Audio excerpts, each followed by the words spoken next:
permisan nga butangan og covered court plus nindot pa gyud kay inyong dalan mahuman na gyud, no?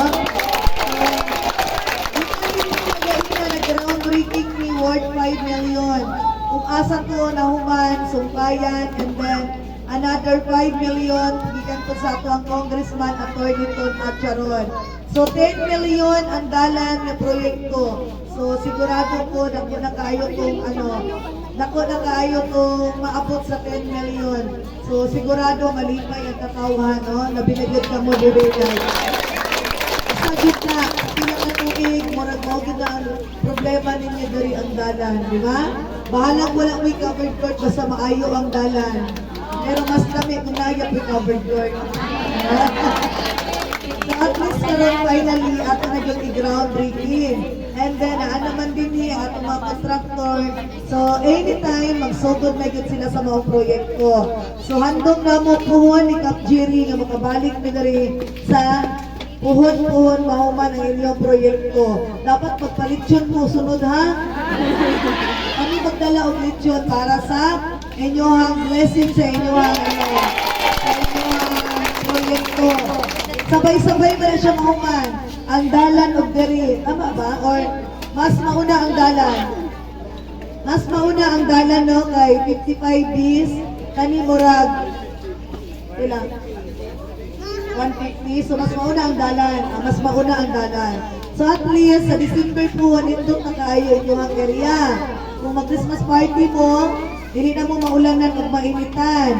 And then ang ako mga pinanggang senior, sigurado po mag-Christmas party ni, so naanagyod sila yung area.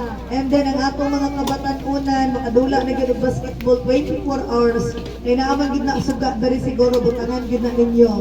No? So congratulations sa inyo, deserve po ninyo.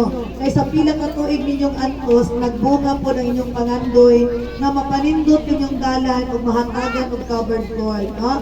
So kami ni Congressman Ton Acharon, sama sa among promise sa inyo sa una, na pag mahatagan niyo gigayon na makaservisyo, dili gyud na mo pakyason ang katawhan.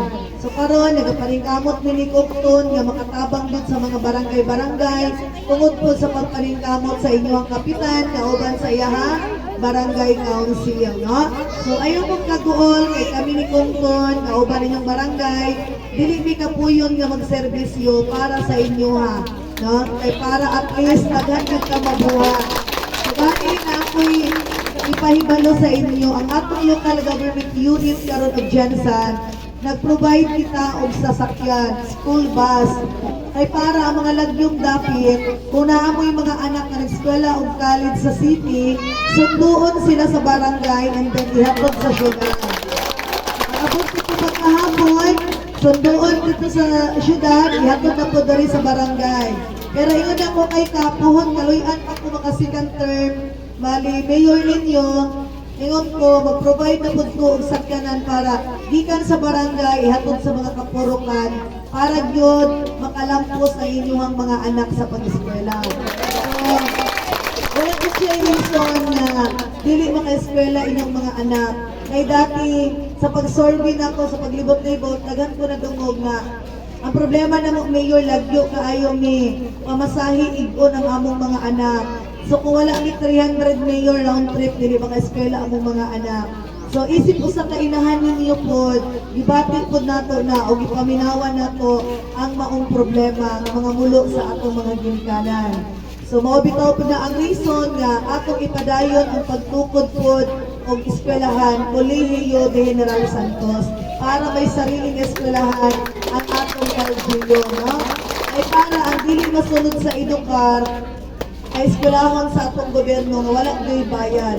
So asa pa mo ana na eskwelahan, na school bus, plus kung lagyo sila, kay dito man sa buayan ang ato ang school kay tukod. So naa sila ay dormitory dito, sa boarding house ng mga para libre na po, para dili mag-uli-uli adlaw-adlaw ang atong estudyante. No? So ingon ana ang mga lakang nga gibuhat ni Mayor, mga plano ni Mayor para sa iyang second term, no? So makita man siguro ninyo nga daghan maging nabuhat sa first term nato. Ang atong Dr. George Royeca Hospital, nakapatukod kitag bago karon nga Hospital ng 5-story. Nasa likod sa Royeka. Kaya anak po, pagpalingkod na to, walay bayad ang ma-admit sa Royeka. Automatic, pag taga-Jensen ka, 0-0 ang imuhang bill, no? So at least, kay bawo mo, kung isang layo mo, wala mo ginapasagdan ni Mayor o ni Congressman Atty. Ton Charon, no? So dili na nako tason kay hapon naman, and then hapon may gibit-bit dira sa Makasya naman. Wa kaabot among Jollibee na rin ito taman sa Pikas. Buya-buyag mo pudi ay kainin ko. So ang among nadala diri mga kanin dira intaw na ato na rin sa saluhan. Kay birthday ni Kap Bobby karon akong bana. So, tayo na yung mga kadulong ni Dari. Kung siya, pagdala dito merienda sa maagtan lang. Ano? Kay busy man si Kong Bobby, kay na meeting sa barangay. So, ako na lang iyang ipapaano, paabot sa inyo ha. Puhon mo, ano yung siya Dari sa inyo ha. So, salamat, maayong hapon, and God bless everyone.